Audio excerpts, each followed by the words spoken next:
vous venez de jouer votre spectacle, sacrée performance. Merci, merci. Je suis en tout cas ravie de l'entendre parce que quand on travaille comme ça, on a besoin de savoir où on en est. Et là, j'avoue que je commence vraiment à m'éclater. Je l'ai joué 3 fois en tout, hein, je veux dire, donc c'est pas énorme, mais je ressens le plaisir à chaque fois, je dirais, qui grandit, quoi. Ce sont la thématique, la maman bohème, on la connaît un peu, c'est donc un texte d'Ario Faux, un sujet grave et sérieux, et pourtant on rit du début jusqu'à la fin. Oui, c'est vrai. Mais il y a aussi, bon, les femmes, bien sûr, se retrouvent dans énormément de choses qui sont dites et en le disant comme ça dans le rire, déjà nous on l'accepte peut-être mieux aussi. C'est beaucoup plus agréable de rire de choses qui pourraient être importantes. Bon, là, c'est pas non plus des sujets très graves.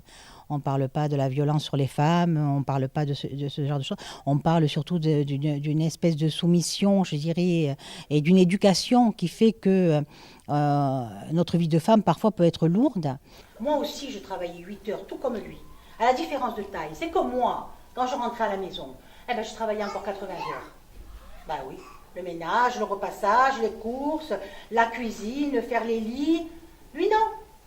Et non, il rentrait, il se mettait dans son fauteuil. 18h45, clic, émission pour les enfants. Aujourd'hui, au XXIe siècle, la condition féminine qui n'a pas vraiment changé. Les hommes aujourd'hui, quand même, sont beaucoup plus actifs, je dirais, à la maison, avec les enfants. Mais il y a encore ce truc de dire ouais, mais ça c'est un travail de femme, ça c'est à toi de le faire parce que tu es une femme. Bon, c'est vrai que ça existe encore, mais je pense aussi que parfois on y a perdu là-dedans, quoi, parce que les hommes disent vous êtes égal à nous, donc voilà, quoi, on y va, quoi. Alors c'est vrai que les tâches ménagères, parfois, c'est peut-être pas forcément la pire des choses, quoi, je dirais. Et là, c'est vraiment surtout ce dont on parle dans la pièce, quoi. Mais il y a beaucoup de choses dans la pièce. Il y a aussi la religion, il y a la politique, bien entendu, la rébellion, la moralité. Qui a dit que la libération de la femme commence quand elle conquiert un travail salarié? J'ai conquis, moi, le travail salarié. Hein? Et l'autre travail à la maison, qui c'est qui s'y colle? C'est toujours moi. Et qui c'est qui me paye? Personne. Ah, elle est belle la libération de la femme. On nous traite souvent de piliers.